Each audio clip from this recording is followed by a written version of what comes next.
BSc ইঞ্জিনিয়ারদের কুলাঙ্গার বলে কটাক্ষ করা ডিপ্লোমা ইঞ্জিনিয়ারদের ২৪ ঘণ্টার মধ্যে ক্ষমা চাওয়ার দাবি জানিয়েছে বুয়েট ও ঢাকা বিশ্ববিদ্যালয়ের প্রকৌশল অনুষদের শিক্ষার্থীরা। গত মধ্যরাতে ঢাকা বিশ্ববিদ্যালয়ের রাজু ভাস্কর্য থেকে এমন দাবি জানান প্রকৌশল শিক্ষার্থীরা। বলেন, কটাক্ষকারীরা ক্ষমা না চাইলে সারা দেশের প্রকৌশল বিশ্ববিদ্যালয়গুলোতে ডিপ্লোমা প্রকৌশলীদের বিরুদ্ধে আন্দোলন গড়ে তোলা হবে। ডিপ্লোমা ইঞ্জিনিয়ারিং ছাত্র শিক্ষক ও পেশাজীবী সংগ্রাম পরিষদের ৭ দফা দাবি সম্পূর্ণ অযৌক্তিক মন্তব্য করে তারা জানান, ডিপ্লোমা ইঞ্জিনিয়াররা অবৈধভাবে মেধা বিরোধী কোটা দাবি করেছে। প্রকৌশল খাতে যোগ্যতাবিহীন কোনো অপচেষ্টা চালাতে দেয়া হবে না উল্লেখ করে তারা বলেন, ২৪-এর গণ অভ্যুত্থান হয়েছে বৈষম্যের বিরুদ্ধে, তাই দেশে কোনো কোটা প্রথা থাকবে না। এ সময় ডিপ্লোমা প্রকৌশলীদের আন্দোলনের বিরুদ্ধে মেধাভিত্তিক অবস্থানে থাকতে দেশের সব প্রকৌশল বিশ্ববিদ্যালয়ের শিক্ষার্থীদের আহ্বান জানানো হয়। এর আগে বুয়েট কেন্দ্রীয় শহীদ মিনার থেকে একটি বিক্ষোভ মিছিল বের হয়ে রাজু ভাস্কর্যের সামনে গিয়ে শেষ হয়। জাহাঙ্গীরনগর বিশ্ববিদ্যালয়ের কেন্দ্রীয় ছাত্র সংসদ, জাকসু ও হল সংসদ নির্বাচনের মনোনয়নপত্র সংগ্রহ ও জমা নেয়ার শেষ দিন আজ সকাল ৯টা থেকে শুরু হয়েছে কার্যক্রম। এদিকে নির্বাচনে নিরাপত্তা নিশ্চিতের জন্য সেনা মোতায়েন চেয়ে চিঠি পাঠিয়েছে নির্বাচন কমিশন। বিশ্ববিদ্যালয়ের প্রক্টর ও নির্বাচন কমিশনের সদস্য সচিব AKM রাশিদুল আলম জানান, নির্বাচনের দিন, এর আগের দিন ও পরের দিন সেনা মোতায়েনের জন্য সেনা প্রধানের কাছে চিঠি পাঠানো হয়েছে। এছাড়াও নির্বাচনী পরিবেশ নিশ্চিত করতে ১২ সেপ্টেম্বর পর্যন্ত ক্যাম্পাসে সব ধরনের অনুষ্ঠান, সভা সমাবেশ, কর্মসূচি এবং ২৫ জনের বেশি জমায়েত নিষিদ্ধ ঘোষণা করেছে বিশ্ববিদ্যালয় কর্তৃপক্ষ। আজ দুপুর ২টা পর্যন্ত মনোনয়নপত্র সংগ্রহ এবং মনোনয়নপত্র জমা দেয়া যাবে বিকেল ৪টা পর্যন্ত। আগামী ১১ সেপ্টেম্বর হতে যাচ্ছে জাকসু নির্বাচন। ২১ দিন বিরতির পর গতকাল থেকে আবারও শুরু হয়েছে খুলনা প্রকৌশল ও প্রযুক্তি বিশ্ববিদ্যালয়ের শিক্ষক সমিতির কর্মসূচি। আগামী ৭ দিন কালো ব্যাজ ধারণ এবং দুপুর ১২:৩০ থেকে আধা ঘন্টা কর্মবিরতি পালন করবেন তারা। এই ৭ দিনের মধ্যে দাবি মানা না হলে পরবর্তী কর্মসূচি দেওয়ার হুঁশিয়ারিও দেন তারা। এদিকে খুলনা প্রকৌশল ও প্রযুক্তি বিশ্ববিদ্যালয়ে পতিত ফ্যাসিস্টদের বিভিন্ন গুরুত্বপূর্ণ স্থানে পুনর্বাসনের প্রতিবাদে মানববন্ধন অনুষ্ঠিত হয়েছে। আজ বেলা ১১টায় প্রশাসনিক ভবনের সামনে মানববন্ধন কর্মসূচি পালন করবে শিক্ষক সমিতি।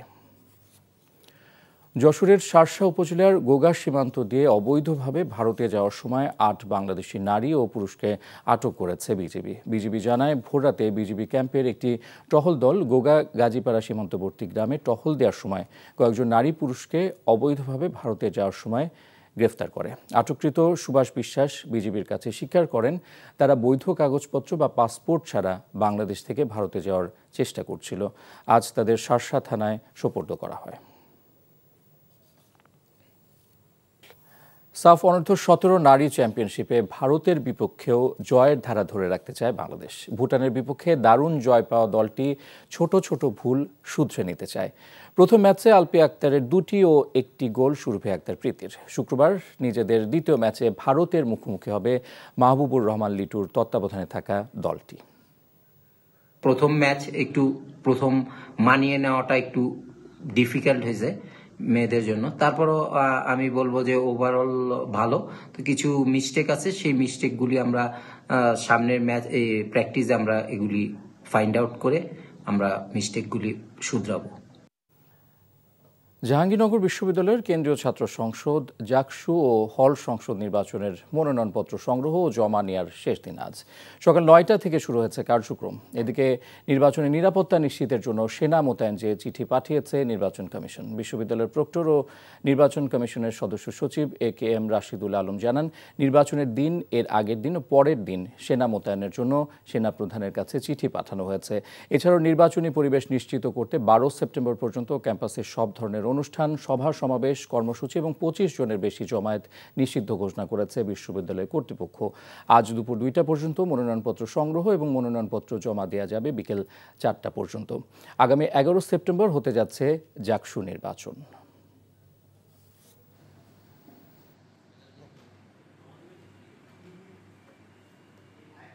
নির্বাচন কমিশন যদি সেনাবাহিনীর উপস্থিতি আমাদের ক্যাম্পাসে, বিশেষ করে ইলেকশন কালীন সময়ে 3টি দিন যদি উপস্থিত থাকেন, তাহলে সেটি আমাদের জন্য স্ট্রাইকিং ফোর্স হিসেবে কাজ করবে এবং বহুল কাঙ্ক্ষিত 33 বছর পরে যে নির্বাচন অনুষ্ঠিত হচ্ছে, সেই নির্বাচনটি আমরা সকল শিক্ষার্থীদের সহযোগিতায় সুসম্পন্ন করতে পারব। এদিকে বিএসসি প্রকৌশলীদের উদ্দেশ্যে কুরুচিপূর্ণ বক্তব্য দেওয়ার প্রতিবাদে উত্তপ্ত হয়ে উঠেছে চট্টগ্রাম প্রকৌশল ও প্রযুক্তি বিশ্ববিদ্যালয়ের চুয়েট ক্যাম্পাস। বুধবার রাত 1:40 বিশ্ববিদ্যালয়ের স্বাধীনতা চত্বরে বিভিন্ন হল থেকে বের হয়ে স্লোগান দিতে দিতে জড়ো হয় শিক্ষার্থীরা। এরপর মিছিল নিয়ে বিশ্ববিদ্যালয়ের বিভিন্ন সড়ক প্রদক্ষিণ করে পুনরায় স্বাধীনতা চত্বরে জড়ো হয়ে বিক্ষোভ করতে থাকে তারা। এ সময় সমাবেশে বিক্ষুব্ধ শিক্ষার্থীরা কোটা প্রথা নির্মূল না হওয়া পর্যন্ত মাঠে থাকার হুঁশিয়ারি দেন।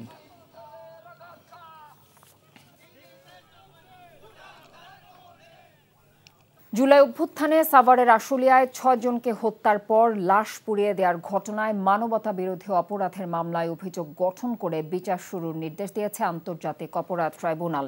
এদিকে সাবেক প্রধানমন্ত্রী শেখ হাসিনা সহ 32 জনের বিরুদ্ধে প্রসিকিউশনের কাছে অভিযোগ দিয়েছেন মাওলানা দেলওয়ার হোসেন সাইদির মামলার সাক্ষী সুখরঞ্জন বালি। রিপোর্টে আরও জানাচ্ছেন হাসান জাবেদ। জুলাই আন্দোলনে সাভারের আশুলিয়ায় 5 আগস্ট 6 জনকে হত্যার পর পুলিশ ভ্যানে উঠিয়ে লাশ পুড়িয়ে দেওয়া হয়।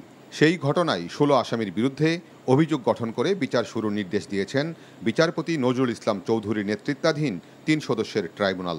এ সময় এজলাসের কাঠগড়ায় দাঁড়িয়ে নিজের দোষ স্বীকার করে রাজসাক্ষী হওয়ার আবেদন করেন সাবেক এসআই আফজালুল হক। তবে উপস্থিত অন্য 7 আসামি নিজেদের নির্দোষ দাবি করেন।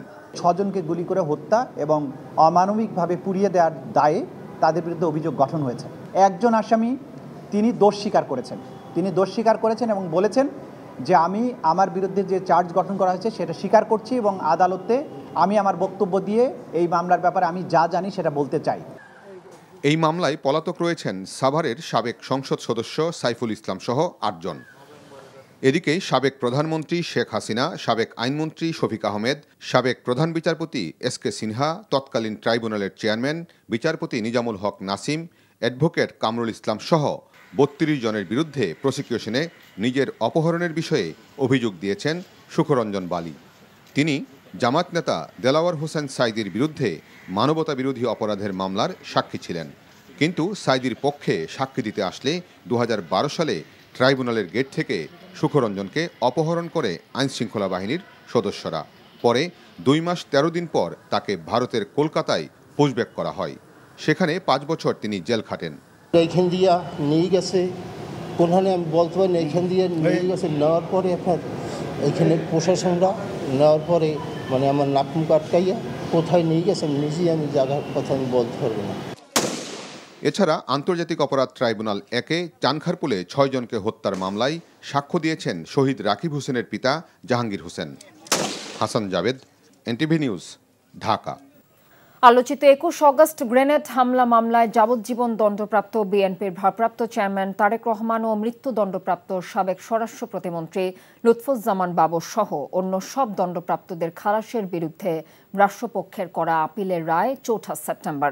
প্রধান বিচারপতি ডক্টর সৈয়দ রেফাত আহমেদের নেতৃত্বে 6 সদস্যের আপিল বিভাগের বেঞ্চে শুনানি শেষে রায়ের দিন ধার্য করেন আদালত। এর আগে গত বুধবার এ বিষয়ে প্রাথমিক শুনানি অনুষ্ঠিত হয় এবং পরবর্তী শুনানির জন্য আজকের দিন নির্ধারণ করে আপিল বিভাগ। রাষ্ট্রপক্ষের শুনানিতে অংশ নেন deputy attorney general barrister Abdullah Al Mahmud Masud. অপরদিকে তারেক রহমান বাবরের পক্ষে শুনানি করেন অ্যাডভোকেট SM শাহজাহান ও অ্যাডভোকেট মোহাম্মদ শিশির মনির।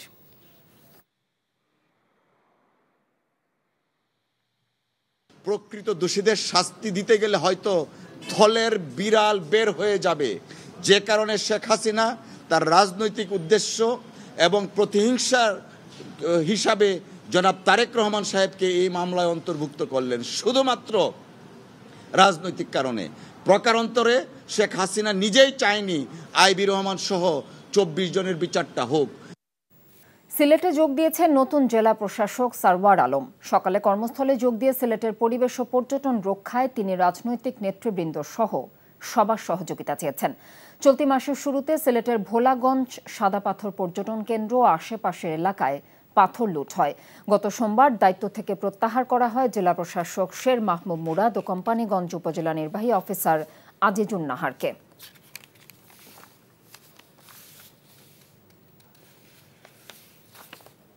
দীর্ঘ 33 বছর পর 11 সেপ্টেম্বর জাকসু এবং হল সংসদ নির্বাচন ঘিরে উৎসবের আমেজ জাহাঙ্গীরনগর বিশ্ববিদ্যালয়। শিক্ষার্থী নেতৃত্ব বাছাইয়ের নির্বাচনে এ পর্যন্ত মনোনয়নপত্র সংগ্রহ করেছেন ৬২৩ জন। আরও জানাচ্ছেন জাহিদুর রহমান। নানা অনিশ্চয়তা কাটিয়ে জাহাঙ্গীরনগর বিশ্ববিদ্যালয়ের কেন্দ্রীয় শিক্ষার্থী সংসদ নির্বাচন ঘিরে ক্যাম্পাসে বিভিন্ন রাজনৈতিক দলের ছাত্র সংগঠনগুলোর মধ্যে শুরু হয়েছে নানা মেরুকরণ। ছাত্র সংগঠনগুলোর প্যানেল থেকে এবং স্বতন্ত্র প্রার্থী হিসেবে কারা আসছেন সেদিকে দৃষ্টি সকলের। সাবেক শিক্ষার্থীদের অবস্থান, যারা নির্বাচনের সাথে কোনোভাবেই সম্পৃক্ত নয়, তাদের অবস্থান আমাদের হলে নির্বাচনের সুষ্ঠু যে পরিবেশ, সেই পরিবেশকে অনেক বেশি বিঘ্নিত করতে পারে। ক্যাম্পাসে বিভিন্ন ধরনের অকারেন্স হচ্ছে প্রায়, সেগুলো নিয়ন্ত্রণে ক্যাম্পাস প্রশাসন একেবারেই ব্যর্থ। নির্বাচনের দিন এবং আগের দিন ও পরের দিন সেনা মোতায়েনের জন্য সেনা প্রধানের কাছে চিঠি পাঠিয়েছে জাকসু নির্বাচন কমিশন। সেনাবাহিনীর উপস্থিতি আমাদের ক্যাম্পাসে, বিশেষ করে ইলেকশন কালীন সময়ে 3টি দিন যদি উপস্থিত থাকেন, তাহলে সেটি আমাদের জন্য স্ট্রাইকিং ফোর্স হিসেবে কাজ করবে। তবে ক্যাম্পাসে সেনা মোতায়েনের বিষয়টি ইতিবাচক নয়, বরং নেতিবাচক হিসেবে দেখছে ছাত্র শিবির সহ বেশ কয়েকটি ছাত্র সংগঠন। আমরা বিশ্ববিদ্যালয় প্রশাসনের কাছে দাবি জানাই যে বিশ্ববিদ্যালয় প্রশাসন যদি নিরাপত্তার বিষয়টা ঠিকভাবে করতে পারে, তাহলে আর সেনাবাহিনী আনার প্রয়োজন নেই। সবকিছু ঠিকঠাক থাকলে 11,919 জন শিক্ষার্থী আগামী 11 সেপ্টেম্বর বাছাই করবেন তাদের পছন্দের নেতৃত্ব। Jahidur Rahman, NTV news, Savar, Dhaka. খাগড়াছড়ির রামগড়ের পূর্ব বাগানটিলা এলাকায় বৃদ্ধা মা ও তার মেয়েকে গলা কেটে হত্যা করেছে দুর্বৃত্তরা। পুলিশ জানায়, স্থানীয়দের খবরে সকালে নিজ ঘর থেকে আমিনা বেগম ও মেয়ে রেহানা বেগমের লাশ উদ্ধার করা হয়। পুলিশের ধারণা, বাড়ির অন্যদের অনুপস্থিতিতে গত রাতে মা মেয়েকে গলা কেটে হত্যা করে দুর্বৃত্তরা। জমি নিয়ে বিরোধের জেরে হত্যাকাণ্ড ঘটতে পারে। অন্যদিকে সিরাজগঞ্জে পরিত্যক্ত একটি টয়লেট থেকে এক মাদ্রাসা ছাত্রীর লাশ উদ্ধার করা হয়েছে। এছাড়া খুলনার ঝোপঝোপিয়া নদীতে ভাসমান অজ্ঞাত এক নারীর লাশ উদ্ধার করেছে পুলিশ। বিচার ও সংস্কার পাশ কাটিয়ে অন্তর্বর্তী সরকার নির্বাচনের দিকে অগ্রসর হলে কাঙ্ক্ষিত গণতন্ত্রের রূপান্তর ঘটবে না বলে মন্তব্য করেছেন জাতীয় নাগরিক পার্টি এনসিপির সদস্য সচিব আখতার হোসেন। দুপুরে রংপুরের হাড়াগাছে এক পথসভায় যোগদানকালে তিনি কথা বলেন। আখতার বলেন, সরকার চাইলে যে কোনো সময় নির্বাচন দিতে পারেন, তবে তার আগে সংস্কার বাস্তবায়ন, বিচার প্রক্রিয়া দৃশ্যমান, মাঠ প্রশাসনের নিরপেক্ষতা সহ লেভেল প্লেইং ফিল্ড নিশ্চিত করতে হবে। তিনি বলেন, নতুন সংবিধানের বাস্তবতায় গণপরিষদ নির্বাচন অনুষ্ঠিত হলে এনসিপি সাধুবাদ জানাবে। এ সময় দলের জেলা ও মহানগর শাখার নেতাকর্মীরা উপস্থিত ছিলেন। যে কোনো সময় নির্বাচন আয়োজন করতে পারে সরকার, কিন্তু তার আগে সরকারের অবশ্য পালনীয় কিছু কর্তব্য রয়েছে। সংস্কারগুলোকে বাস্তবায়ন করা, বিচারকে দৃশ্যমান পর্যায়ে উন্নীত করা এবং মাঠ প্রশাসনের নিরপেক্ষতা নিশ্চিত করা, একটা লেভেল প্লেইং ফিল্ড ইনশিওর করা। সেই জায়গাগুলোতে সরকার যত দ্রুত এটা করতে পারবে, তত দ্রুত সরকার নির্বাচনের দিকে অগ্রসর হতে পারে। বাগেরহাটের 4টি সংসদীয় আসনের মধ্যে একটি বিলুপ্তি ও আরেকটি আসন বিভাজনের প্রতিবাদে সর্বদলীয় অবরোধ কর্মসূচি পালিত হয়েছে। সকাল থেকে দুপুর পর্যন্ত কাটাখালী ও নওয়াপাড়া মোড়ে চলে এই কর্মসূচি। অবরোধের ফলে মোংলা, খুলনা, ঢাকা ও বাগেরহাট মাওয়া ঢাকা মহাসড়কে কয়েক ঘণ্টা যান চলাচল বন্ধ থাকে। এদিকে একই ইস্যুতে রোববার বাগেরহাটে মহাসড়ক অবরোধ কর্মসূচি পালনের ঘোষণা দিয়েছেন সর্বদলীয় নেতারা। সিরাজগঞ্জের সলঙ্গায় স্কুল ছাত্রীকে ধর্ষণের মামলায় আবু কাসির হাসান হীরা নামে এক যুবককে যাবজ্জীবন কারাদণ্ড দিয়েছে আদালত। অভিযোগ প্রমাণিত না হওয়ায় অপর একজনকে খালাস দেওয়া হয়েছে। দুপুরে সিরাজগঞ্জ নারী ও শিশু নির্যাতন দমন ট্রাইব্যুনাল 2-এর বিচারক বেগম সালমা খাতুন এই রায় দেন। মামলার বিবরণীতে জানা যায়, 2016 সালে ওই কিশোরীর সাথে রায়গঞ্জ উপজেলার আবু কাসির হাসান হীরার মোবাইল ফোনে পরিচয় হয়। 2018 সালের 11 ফেব্রুয়ারি বিয়ের প্রলোভন দেখিয়ে ওই কিশোরীকে ধর্ষণ করে হাসান। মোবাইল ফোনে সেই ভিডিও ধারণ করে রাখেন তিনি। কিশোরী অন্তঃসত্ত্বা হয়ে পড়লে 2019 সালের 16 জুন সলঙ্গা থানায় মামলা করে সে।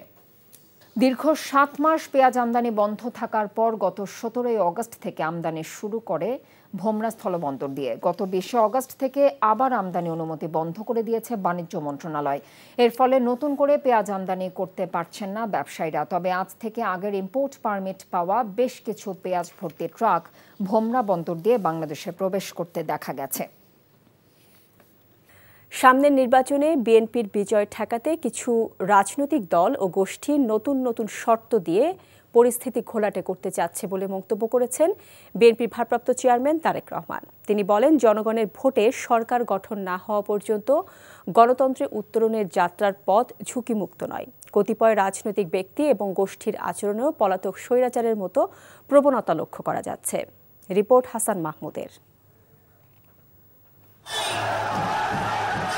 শুভ জন্মাষ্টমী উপলক্ষে রাজধানীর ইঞ্জিনিয়ার্স ইনস্টিটিউশন মিলনায়তনে দেশের সনাতন ধর্মাবলম্বীদের সাথে বিএনপির মতবিনিময় অনুষ্ঠানে লন্ডন থেকে যুক্ত হন দলের ভারপ্রাপ্ত চেয়ারম্যান তারেক রহমান। জন্মাষ্টমীর শুভেচ্ছা জানিয়ে তারেক রহমান বলেন, জুলাই অভ্যুত্থানের শহীদদের আত্মত্যাগের মধ্য দিয়ে কংসরূপী ফ্যাসিস্টের কবল থেকে রক্ষা পেয়েছে দেশ ও গণতন্ত্র। তবে এখনও পলাতক স্বৈরাচারের প্রবণতা লক্ষ্য করা যাচ্ছে গণতন্ত্রকে বাধাগ্রস্ত করার পথে। কোনো রাজনৈতিক ব্যক্তি বা গোষ্ঠীর বক্তব্য, মন্তব্য কিংবা নিত্য নতুন শর্ত বা শর্তের প্রস্তাবনা সামগ্রিকভাবে জনমনে বিভ্রান্তি সৃষ্টির একটি কারণ হয়ে দাঁড়িয়েছে। ফ্যাসিবাদ বিরোধী আন্দোলনের রাজপথের সহযোদ্ধা কতিপয় রাজনৈতিক ব্যক্তি এবং গোষ্ঠীর আচরণেও সেই পলাতক স্বৈরাচারের সরকারের মতন বিএনপির বিজয়ের ঠেকাও প্রবণতা লক্ষ্য করা যাচ্ছে। তারেক রহমান বলেন, সংখ্যানুপাতিক নির্বাচন বা পিআর পদ্ধতি নিয়ে অনেকে অনেক কথা বলেছেন, তবে বাংলাদেশের বর্তমান প্রেক্ষাপট এখনো পিআর পদ্ধতির জন্য উপযোগী নয়। প্রস্তাবিত যে পিআর পদ্ধতি, এই পিআর পদ্ধতিতে কোন ব্যক্তিকে নির্বাচিত করা হচ্ছে জনগণের সেটি জানার পরিষ্কার কোনো সুযোগ নেই। যারা গণতন্ত্রের উত্তরণের পথকে ঘোলাটে করছে তারা পতিত স্বৈরাচারের পথকেই সুগম করছে মন্তব্য করে তারেক রহমান বলেন, দেশকে তাবেদার মুক্ত রাখতে সবাইকে ঐক্যবদ্ধ হতে হবে। Hasan Mahmud, NTV news, Dhaka. জুলাই আগস্টে হত্যার ঘটনায় জাতিসংঘের প্রতিবেদনকে ঐতিহাসিক রিপোর্ট ঘোষণা করেছে হাইকোর্ট। সেই সঙ্গে 3 মাসের মধ্যে এই রিপোর্টকে জুলাই রেভলিউশন 2024 হিসেবে গেজেট আকারে জারি করার নির্দেশ দিয়েছে আদালত। আজ বিচারপতি ফাহমিদা কাদের ও বিচারপতি মুবিনা আসাফের দ্বৈত বেঞ্চ এই নির্দেশ দেন। রিটকারী আইনজীবী তানভীর আহমেদ বলেন, জাতিসংঘের ফ্যাক্ট ফাইন্ডিংসের রিপোর্টে 1400 ছাত্র জনতাকে হত্যার কথা উঠে আসে। যেহেতু আন্তর্জাতিক সংস্থার মাধ্যমে এই রিপোর্টটি হয়েছে, তাই এটিকে ঐতিহাসিক রিপোর্ট হিসেবে ঘোষণার জন্য তিনি আদালতে আবেদন করেছিলেন। আগামী রোববার নির্বাচনের রোডম্যাপ ঘোষণা হতে পারে বলে জানিয়েছেন কমিশনার আবুল ফজল মোহাম্মদ সানাউল্লাহ। আর বিকেলে প্রধান নির্বাচন কমিশনারের সঙ্গে বৈঠক করে জামায়াতে ইসলামীর সহকারী সেক্রেটারি জেনারেল হামিদুর রহমান আজাদ বলেন, নির্বাচন নিয়ে পূর্ণাঙ্গ প্রস্তুতি আছে দলটির। রাজধানীর আগারগাঁওয়ের নির্বাচন ভবনে 4 কমিশনার এবং ইসি সচিবালয়ের কর্মকর্তারা রোডম্যাপ চূড়ান্ত করা নিয়ে বৈঠকে বসেন। নির্বাচন ব্যবস্থার সংস্কার এবং রোডম্যাপ বাস্তবায়ন একই সঙ্গে করা হচ্ছে বলে জানান তিনি। দল নিবন্ধনে বাদ পড়াদের চিঠি দিয়েছে কমিশন। আর সীমানা নির্ধারণ সংক্রান্ত 300 আসনের আপত্তি নিষ্পত্তির পর চূড়ান্ত গেজেট প্রকাশ করা হবে। বিকেলে সিএসির সাথে বৈঠকের পর জামায়াত ইসলামীর পক্ষ থেকে জানানো হয়, পিআর পদ্ধতি নিয়ে জনমত গড়ে তুলছেন তারা। আপনি যদি জানেন, যেহেতু বাংলাদেশে এখনো লেভেল প্লেইং ফিল্ড আসে নাই, সেই কারণে আমরা অন্যান্য দাবির সাথে একটা জোরালোভাবে বলছি, ফেব্রুয়ারিতে নির্বাচন হওয়ার জন্য আমাদের কোনো সমস্যা নেই।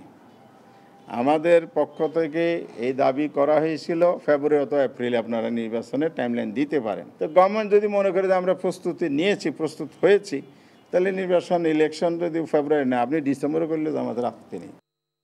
এনবিআরকে দুভাগ করে জারি করা অধ্যাদেশের সংশোধনীর অনুমোদন দিয়েছে উপদেষ্টা পরিষদ। প্রধান উপদেষ্টা ডক্টর মোহাম্মদ ইউনূসের সভাপতিত্বে অনুষ্ঠিত উপদেষ্টা পরিষদের বৈঠক শেষে সংবাদ সম্মেলনে এসব তথ্য জানিয়েছেন প্রধান উপদেষ্টার প্রেস সচিব শফিকুল আলম। ফরেন সার্ভিস একাডেমিতে উপদেষ্টা পরিষদের বৈঠক সংক্রান্ত ব্রিফিংয়ে প্রেস সচিব জানান, এনবিআরের 2টি নতুন ইউনিটের প্রধান নিয়োগ দেওয়া হবে যোগ্যতা এবং অভিজ্ঞতার ভিত্তিতে। প্রয়োজনে যে কোনো ক্যাডার থেকেই এই নিয়োগ হতে পারে। এছাড়াও বাংলাদেশ পাকিস্তানের কূটনৈতিক এবং অফিসিয়াল পাসপোর্টধারীদের ভিসা মুক্ত ভ্রমণের জন্য 5 বছরের চুক্তির খসড়াও অনুমোদন দেওয়া হয়। সরকার রোহিঙ্গা ইস্যুকে গুরুত্ব দিয়ে দেখছে জানিয়ে প্রেস সচিব জানান 24 আগস্ট কক্সবাজারে শুরু হবে 3 দিনব্যাপী আন্তর্জাতিক সম্মেলন। এতে যোগ দেবেন প্রধান উপদেষ্টা।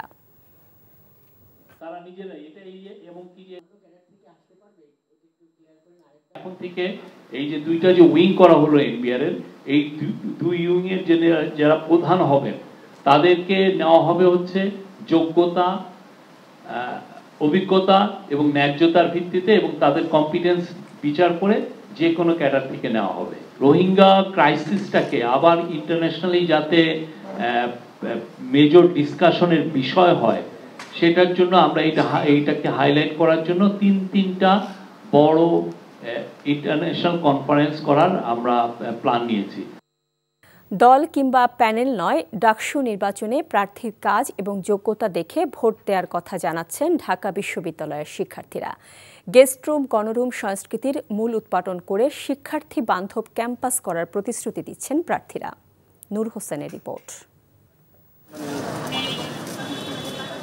ঢাকা বিশ্ববিদ্যালয় কেন্দ্রীয় ছাত্র সংসদ ও হল সংসদ নির্বাচনের মনোনয়নপত্র জমাদান শেষে চূড়ান্ত হয় প্রাথমিক প্রার্থী তালিকা। এরই মধ্যে ডাকসুতে পূর্ণাঙ্গ প্যানেল ঘোষণা করেছে ছাত্রদল, ছাত্র শিবির, গণতান্ত্রিক ছাত্র সংসদ সহ বামপন্থী সংগঠনগুলো। প্রতিদ্বন্দ্বিতা করছেন স্বতন্ত্র প্রার্থীরাও। তবে প্যানেল কিংবা দল বিবেচনায় কাউকে ভোট দেওয়া হবে না বলে জানাচ্ছেন বিশ্ববিদ্যালয়ের শিক্ষার্থীরা। ছাত্র সংগঠনগুলোকে দেখি তারা আসলে ছাত্রদের কল্যাণে কাজ না করে কাজ করে আসলে রাজনৈতিক পারপাসে, রাজনৈতিক দলগুলোর কল্যাণে। এজন্য আমরা একবার ডাকসুকে আসলে বেছে নিয়েছি যে যারা আসলে ছাত্রদের জন্য কাজ করবে। আমরা সেই সব প্রার্থীকেই ভোট দেব যারা মূলত আমাদের খাবারের, ক্যান্টিনের এবং মেসের খাবারের মান উন্নয়ন করব। এদিকে বিশ্ববিদ্যালয় ক্যাম্পাসকে শিক্ষার্থী বান্ধব করে গড়ে তুলতে নানা প্রতিশ্রুতি দিচ্ছেন প্রার্থীরা। গণরুম, গেস্টরুম কালচার চিরতরে এই ঢাকা বিশ্ববিদ্যালয়ের মাটি থেকে মূলোৎপাটন করা হবে। ক্যান্টিনে ফাও খাওয়া থেকে শুরু করে রাজনৈতিক যে অপসংস্কৃতিগুলো ছিল বিরাজমান, সেই রাজনৈতিক অপসংস্কৃতিগুলো চিরতরে মূলোৎপাটন করা হবে। যে আগামী দিনে আমাদের হলগুলো কি দখল হবে কিনা, আগামী দিনে আমাদের ক্যাম্পাস কি আবার এটা সন্ত্রাসের মুখোমুখি হবে কিনা, এবং এই সিদ্ধান্তটা আসলে আমাদের শিক্ষার্থীদেরকেই নিতে হবে। নির্বাচনের আচরণবিধি কঠোরভাবে অনুসরণ করতে প্রার্থীদের সতর্ক বার্তা দিয়েছে ডাকসুর নির্বাচন কমিশন। আপনারা কোনো ধরনের পক্ষপাতের আচরণ আমার মনে হয় আপনারা দেখেন নাই। আমরা সম্পূর্ণ নিউট্রাল পজিশন থেকে সার্ভিসটা দেওয়ার চেষ্টা করতেছি ছাত্রছাত্রীদের জন্য। এবছর ডাকসুর 28 পদে রেকর্ড 5 শতাধিক শিক্ষার্থী প্রার্থী হয়েছেন। Nur Hossain, NTV news, Dhaka. Mercantile Bank অর্থনীতির খবর। পাকিস্তানে বছরে 1 কোটি কেজি চা রপ্তানিতে বাংলাদেশ শুল্কমুক্ত সুবিধা চেয়েছে বলে জানিয়েছেন বাণিজ্য উপদেষ্টা শেখ বশিরউদ্দিন। বিকেলে সচিবালয়ে তার সাথে পাকিস্তানের বাণিজ্যমন্ত্রী জাম কামাল খানের বৈঠক শেষে একথা বলেন তিনি। এছাড়া ফল রপ্তানি ও আমদানি, চিনি উৎপাদন সক্ষমতা বৃদ্ধি এবং কৃষির উন্নয়নে সহযোগিতা চাওয়া হয়েছে বলেও জানান উপদেষ্টা। বলেন, পাকিস্তান থেকে হাইড্রোজেন পারঅক্সাইড আমদানিতে ট্যাক্স নির্ধারণ করেছিল, তা বাতিল করতে অনুরোধ করা হয়েছে। দেশটির সাথে বাণিজ্য সহযোগিতা বাড়াতে জয়েন্ট ট্রেড কমিশনের কার্যক্রম সক্রিয় করা হবে বলে জানান বশিরউদ্দিন।